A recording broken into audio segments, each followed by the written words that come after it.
Good morning, happy October. Yesterday I forgot to wear my orange shirt days, so I'm wearing that today, and a lot of people have questions about that, and you'll see different things over social media that it was started to mean that every child matters. It was started because a woman who had been raised in residential schools in Canada, she went to buy something that was her own before joining her first residential school, and she purchased an orange shirt. And no particular reason, she was a little girl, she thought it was a pretty color, and when she got to the family or the home where she was going to be living, put by the government, and it's a whole other story. Google residential schools if you're not familiar with it. We didn't learn it in our history classes in the 70s. It is part of history now. And in the last residential school, I think closed in 1996, my aunt was a Cree person who was raised in a residential school. She was fortunate to have been raised in a wealthier family and not some of the horrific stories you hear in the true institutional living, but she has had some of those experiences.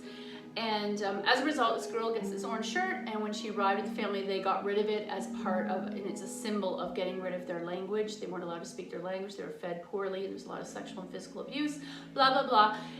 Very important that we all know about it and why this orange shirt is symbolic. So in schools, it is taught now in regular schools, and so that's that. Also, I wore orange because it's October. Many of you saw the beautiful harvest moon last night that peaked last night, and then it slowly starts to decrease in intensity after 5 o'clock today.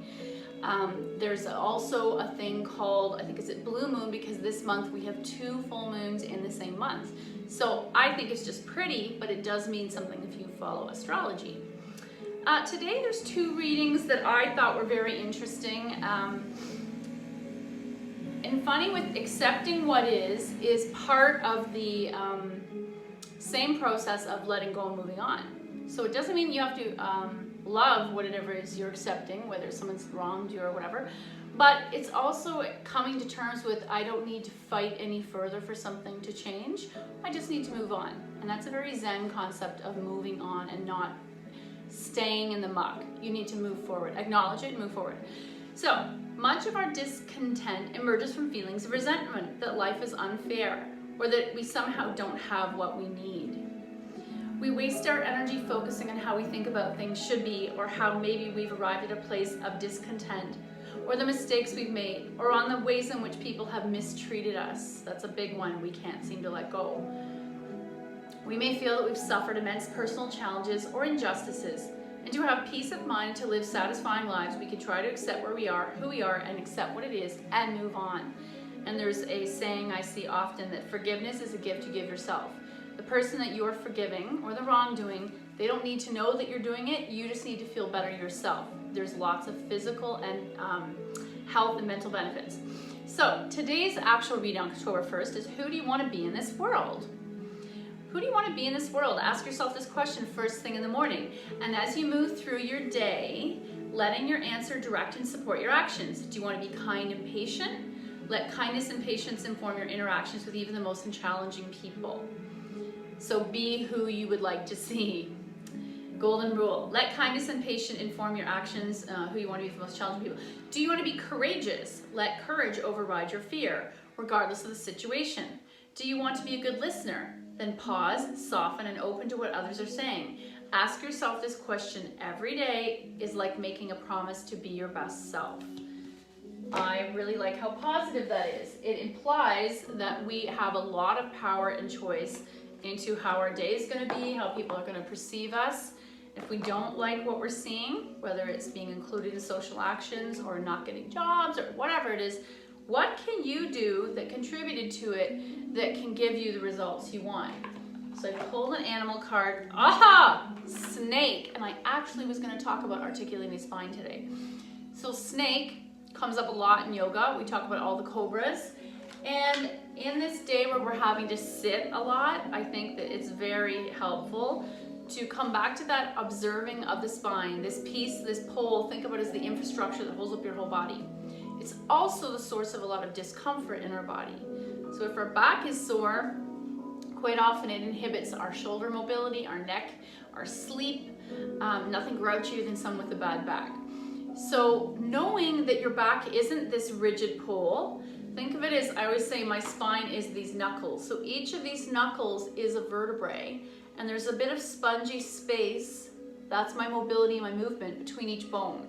So if I'm aware that there's soft and hard together, and I always want to work on that moving, the articulation of each bone up that spine, it's not a rigid thing. So think about that fluid moving and what can you do to contribute to it. Big piece that can contribute to it is core muscles and lower back, working them together. I think of that as my muscular flesh corset. So snake, symbolically, it means you're a healer. The healing gifts you possess are not actually yours. You actually need to share them. I think we talked about this earlier this week. They're grounded in your physical body, but you need to express it. Two areas that you have to think about are your life force of your heart and your hands. So one is the doing, one is the thinking, and one is the doing. Think of your hands as the physical manifestation of what your thoughts and heart are. You must keep them clear, purge them. Oh, this you might find is too new age, so I'm not going to read. Don't fear this healing power. It's your destiny to relieve suffering of others. And as you do, you transform your own suffering. So the more that you help others and give outward, quite often it helps heal your inside. No matter what the form is, it's healing. The more open you remain to master this power of helping to heal, the more that you have space for miracles in your own body. Another key word is transformation and rebirth. And that actually aligns with a lot of people think about when they think of full moon, is it's a new season, a new month, a new do-over. And that's, oh my gosh, it's exactly what we talked about on the mat. Our mat is a rebirth, little death. Get a chance to come back and start all over. Every time I get on the mat, I start all over. Every time I get off the mat, I start all over. Each breath is a do-over. Each day is a do-over. So you see that pattern of cycle, of circles. It happens on a tiny level with the breath, and the bigger level with the moon, and the bigger level with the year. So let's come onto the mat, thinking very much about your spine today. Feet under the knees, bum to the heels. Now, close your eyes, visualize that string of pearls we talked about. So my tailbone might be the clasp or the base pearl.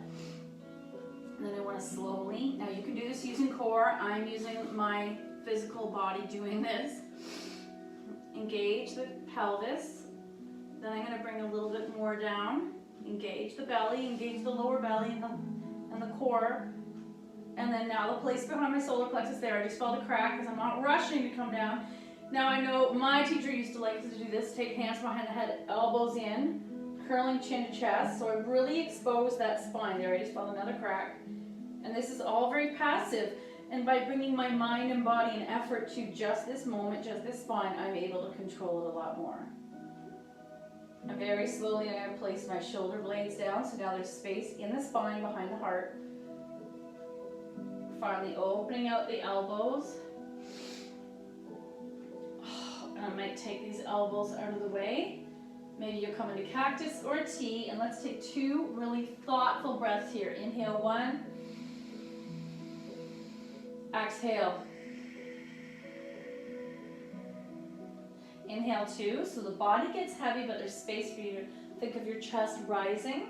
We're not doing a full cat-cow in this moment. And then as you breathe out, press the place behind the heart to the mat. And one more time. Inhale up. Exhale down. And just pause before rushing for the next breath. How long can you go in this space, this suspended space between breaths? Basically living on the oxygen that you've already gotten into your body. And then go back to breathing in out through the nose.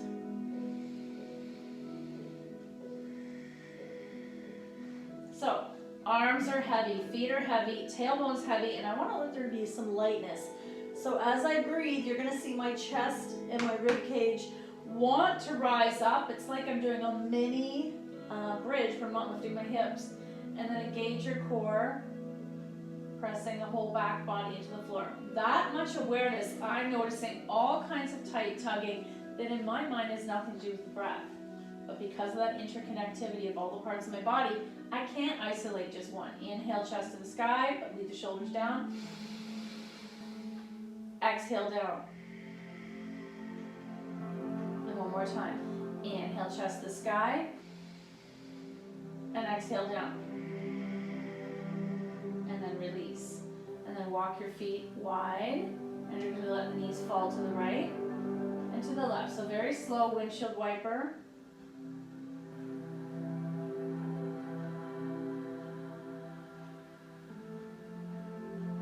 And back to center. We're going to come back to that same action we started with, the mini bridge. We're going to make it a little more intense. So let's take our hands by our side, palms up or down, whatever feels better. Excuse me, I'm going to take palms down. Palms press down, feet press down, hips rise. And what you notice if you don't engage your glutes, this is trying on my back. So squeeze those thighs together, squeeze the bum and lift a little higher, and then slowly come back down. Oh, release. Now that you've awakened the muscles in the front and back line of the body, that will be the same muscular action when we do our cobra on our belly. Feet root, bum squeezes, hips rise. Exhale down. Release. Inhale, feet root, hips rise. Squeeze the bum, squeeze the thighs together, and lower back down. And I realize we have not been doing this enough. This will definitely help our lower back if we were to finish each practice like this. So as I engage my thighs to center and engage my glutes to center, I'm creating all this heat and blood flow in this area that causes a lot of people discomfort. Feet root, hips rise, squeeze the bum. And now I'm going to start to bring my shoulders under. Some of us are going to come into full bridge. Some of us are going to stay low. And just pause, 2 breaths here, noticing the discomfort. Don't let the knees fall wide. One more time. And exhale, lower the shoulders down. And any of you who have tight thighs are going to have felt that. And let's bring thighs to chest, little boat. Or circles.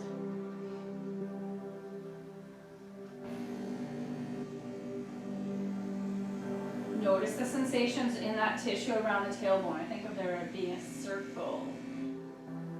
And when I do this circle, or little boat, it's a combination of pleasure and pain. I notice the discomfort or any tightness on my lower back, but I'm getting it to be massaged.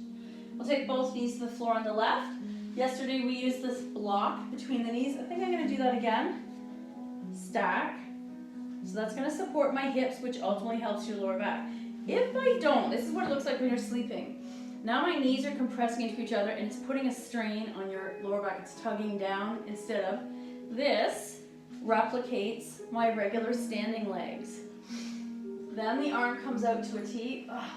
Palms turned up. Let's take 2 more breaths here. And you can let your head roll to the right. Notice if there's any tension in the neck. Then back to center, and then to left. Oh.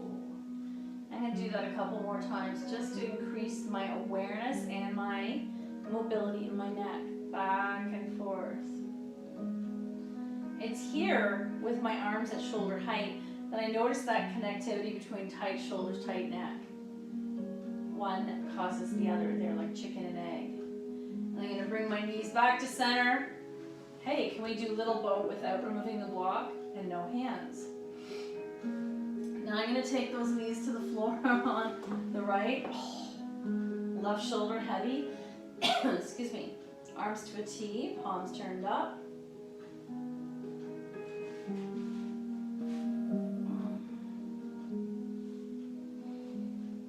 I'm noticing my pec is very tight on the side, so I want to be mindful of that. And you're going to roll your head side to side, experience that mobility in the neck, and notice if this isn't happening easily.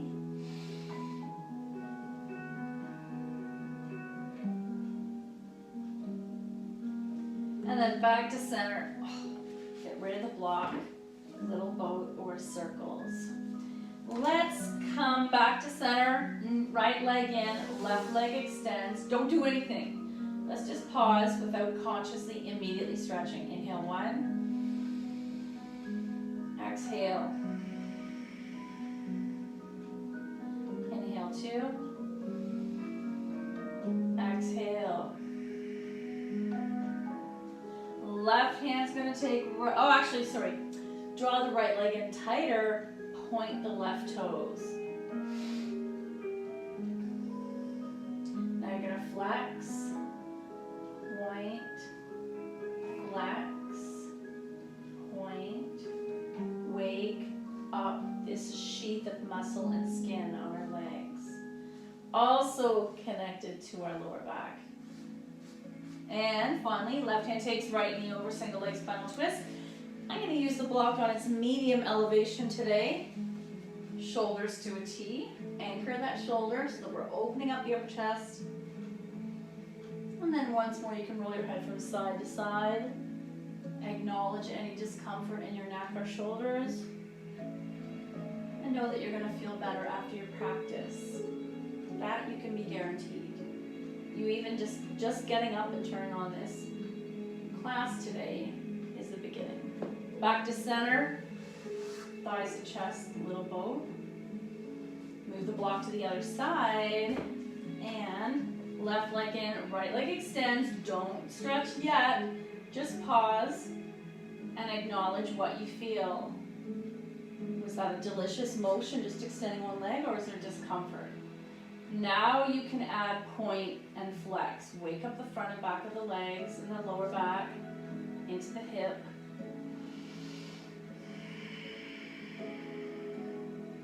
Smile at this amazing body that you're lucky you can get down on the floor. And finally, right hand takes left knee over. Oh yeah, single leg spinal twist. So I set up my pelvis, my legs, and then my arms to a T, palms turned up. And gently let your head roll from one side to the other.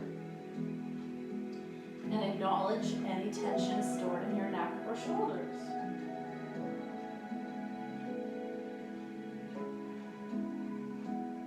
Back to center. Thighs to chest, little bow. And then let's take the knees wide for a moment. Holding the kneecaps, pause.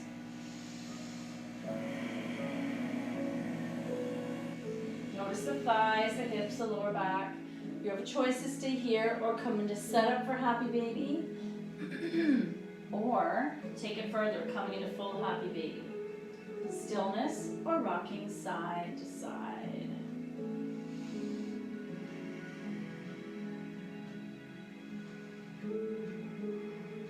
Soles of the feet together.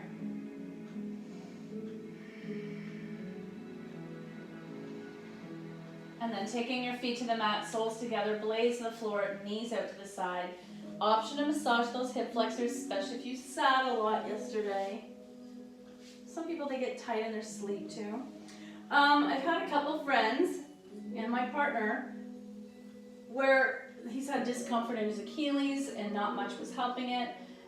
Yesterday a friend was her shoulder, and we were recommended the CBD THC cannabis muscle rub that he bought from the Jane store at the end of our street, right in Industrial. And in one application, he said his ankle felt, or his Achilles felt so much better. My friend used it for shoulder, and they both had an amazing sleep last night. It doesn't make you high. What it does is it takes the essential ingredients and targets the muscle instead of going through your brain. Something to think about if you have discomfort in your body. And then we'll close the legs, feet to the sky. And let's just dangle here for a moment. We don't do legs up the wall enough. Maybe I need to bring back our closing bridge and legs up the wall again that we used to always do. And I'm just going to start to roll out the ankles, fan the toes. What is there? Oh. Point and flex. Can you intensify what you're feeling through your movement and your awareness? Maybe make a fist with your feet and spread your toes. Fist spread. Now come medium wide. We're not fully going wide yet. Point, flex, roll at the ankles. Maybe a little wider. Point, flex, roll at the ankles. Maybe go as wide as it feels good and pause. Just dangle here. Hang out. Take a few breaths. Inhale 1. Exhale.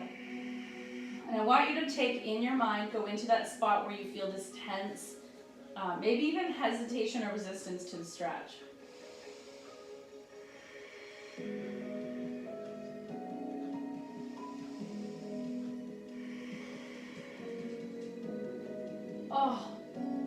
then slowly close your legs.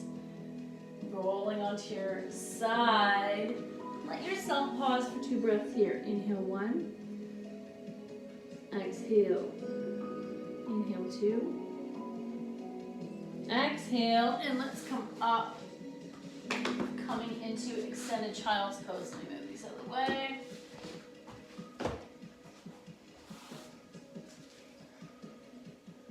So I'm going to start on my knees. If you know that your knees and ankles don't like this, maybe stay in a little longer for 2 more breaths each day, so you're increasing the time that this is comfortable. And then I'm going to come into extended child's pose. My lower back's a little tight, so maybe I'm going to wiggle around, bringing my chest to my thighs, my bum to my heels a little more.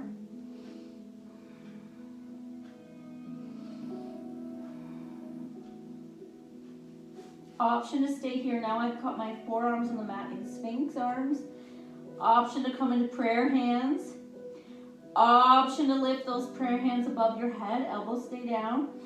Fingers are spread, and I'm pressing the palms and fingers into each other. Can you take a thumb to the back of your neck? Heart still comes to thighs. You should enjoy this. And then come all the way back up. Okay, we've been talking about cat-cow and the articulation of the spine. That same action is going to be used for our cobra. So coming onto the mat, palms out of the shoulders, knees under the hips. Stare forward for a moment, and let's articulate only the lower back. So I'm going to stare forward and press your bum in the air, tail up, almost like how a cat arches its lower back when it enjoys being pet. And then drop the tail. Up and down, tuck, tilt, just the pelvis. And I notice my belly muscles are 100% involved with this. So now I'm going to engage the core and try the tuck, tilt while keeping the belly engaged. And it's definitely changed the experience. And now I'm going to look up. Oh, deep cow. Stay here for breath. And then as you exhale, turn it into gentle cat. So first you're going to stare between your hands, push the floor away, and then slowly move back into cow. So we're slowly moving in and out of spinal flexion and extension.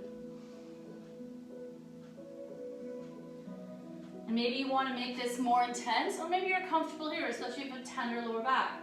I'm going to stay here, just looking slightly forward, or I'm going to look further up to the sky, and then engage the core, look between my hands, or next level, look to the middle of the mat, or between your knees, or can you see your feet through your thighs? Push the floor away. Slowly move back into cow. Back into cat. Back into cow. Back into cat. And we're fluidly moving in and out of this pose. And then back to neutral. Tuck your toes. Let's walk with bent knees towards the top of our mat, where we're coming into our first forward fold. Let your head really go. Arm to the side, rise. Reach up. Lengthen. Now we're going to arc to the left. This is a really important action that we do every day, especially if you're seated. Arc to the right. Back up, reach up, look behind you, and wide arm swan dive.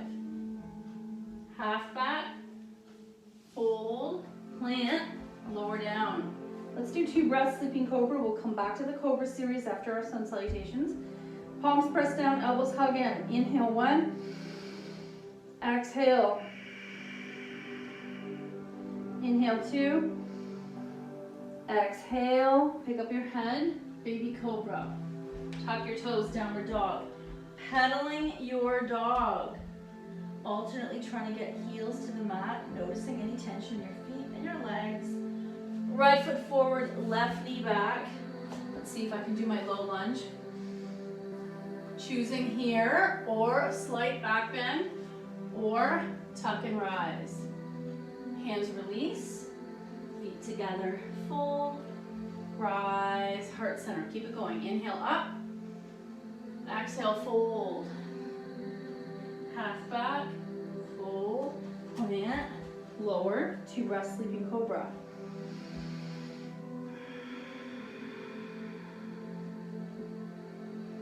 Pick up your head, baby cobra. Press back, downward dog. Pedaling. Left foot forward, right knee back, low lunge.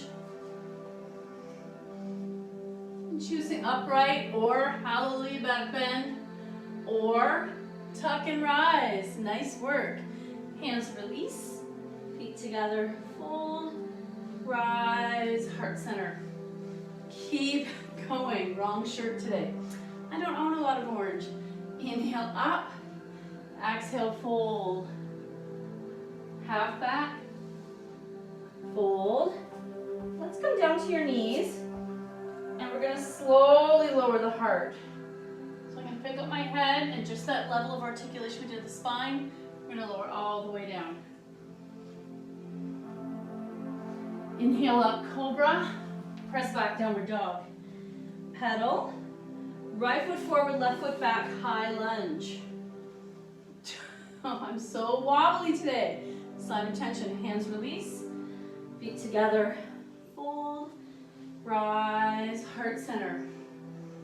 Once more, last side. Inhaling up, exhale, fold. Half back, fold, plant. This time we're going to come to the knees and slowly lower the heart. 2 breaths, sleeping cobra. Inhale 1. Exhale, pull the elbows in. Inhale 2. Exhale, pick up your head. Baby cobra, engage the glutes, go a little higher. Downward dog. Pedaling. Left foot forward, right foot back. Strong front leg, rise. Hands release. Feet together, fold, rise, heart center. So, let me get rid of, there's a message on here. My battery was getting low. I'm going to come into my squat as my resting pose just for a moment. This is always my choice for my lower back. Always come back to that. Let's take 3 breaths here. Inhale 1. Exhale. Inhale 2. Exhale. And inhale 3. Exhale. I'm going to come onto my belly. We're going to do our cobra work. Today I want you to really think about, though, because we're talking about lower back, the cobra may seem like a front belly pose, but I want you to think about as if you had a spine on the front of your back and the back of your back. That same level of awareness and one vertebrae at a time thinking, but using the muscles in the front of your body. Palms on the floor, forehead down. Let's touch your toe pads for a moment. So toes are touching, thighs are touching, inner knee are touching. Palms by your chest, press down. Elbows hug in.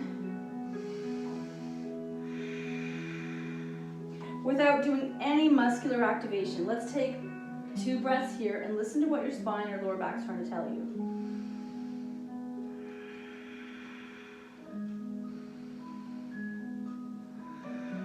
So could you maintain this passive pose for much longer? You may notice your lower back because when we're on our back or we're standing, we're able to sneak in little physical habits that have occurred in our body through a lifetime. When I'm on the floor face down, I can't cheat. I have nothing supporting my lower back. So let's make it a little more intense. Palms pressed down, press the floor away, pull the shoulders back. Press the tops of your feet down. And you can stay here enough comfortably, not going any further, or press them down so much that your knees lift off the mat. And then option to pick up your head. So I'm only lifting my head 1 or 2 inches off the mat, not looking up. I'm still staring at the mat. And then exhale down. Don't lose the form. Keep it going. Palms press down, elbows hug in, tops of the feet press down. Lift your head a little higher. Still looking at the mat in front of you. I want you to feel the spine, the muscles wrapped around the front and back of your body need to help lift you as well. Engage everything center and slowly lower down. One more time and then you can take a break. Palms press down, elbows hug in, tops of the feet press down. My rib cage presses down. I'm still staring at my mat. And I hit my natural edge. My natural inclination is to lift my head up, but I'm not. One more breath. And then exhale down, stack your hands, forehead to the mat, bend your knees, windshield wiper, or turn and look sideways. Option to make circles.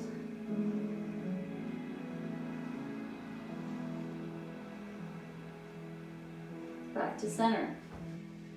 Forehead down, hands by your side. Lift up your heart. So I can stay here.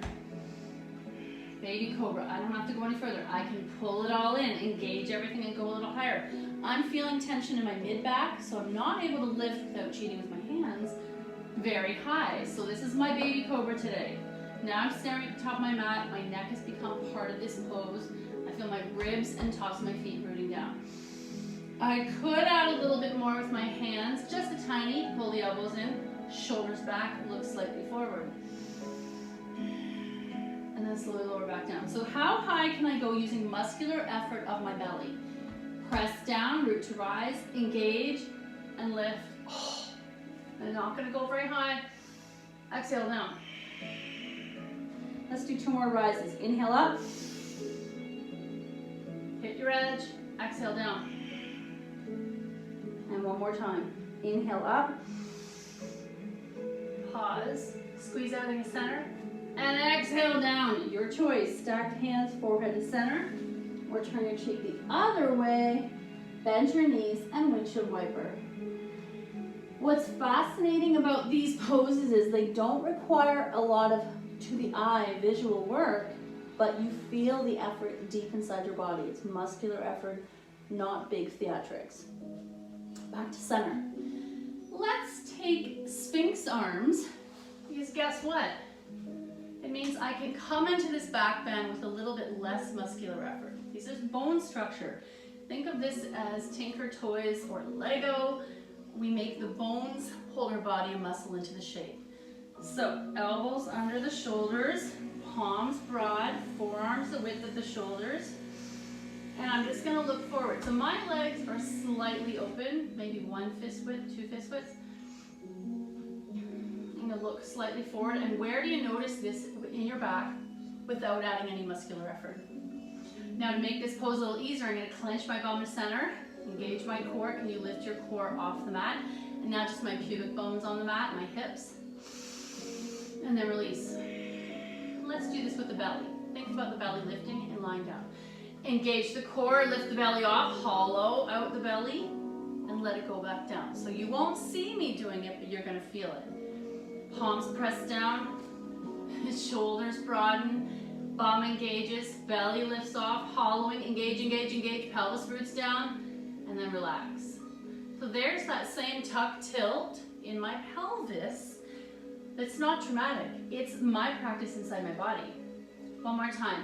Clench the glutes together, heart open, shoulders back, and now you can add a tiny more piece, look up to the ceiling, just where the ceiling and the wall connect. There's that line.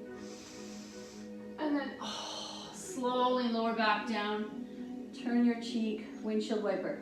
I think tomorrow we'll take that to the next level and we'll do some more heart openers.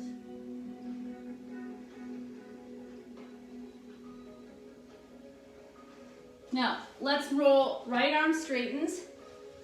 You're now on your right side. Pull your knees into your chest.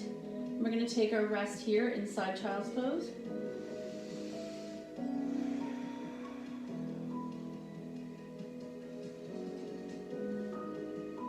I'm going to actually there's another variation. You can bring one knee bent, one leg straight.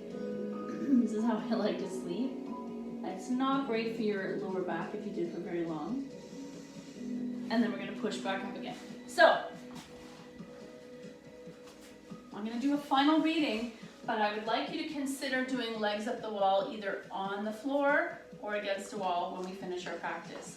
It's a nice grounding finishing pose after this work that we did. Today, these cards are attracting abundance.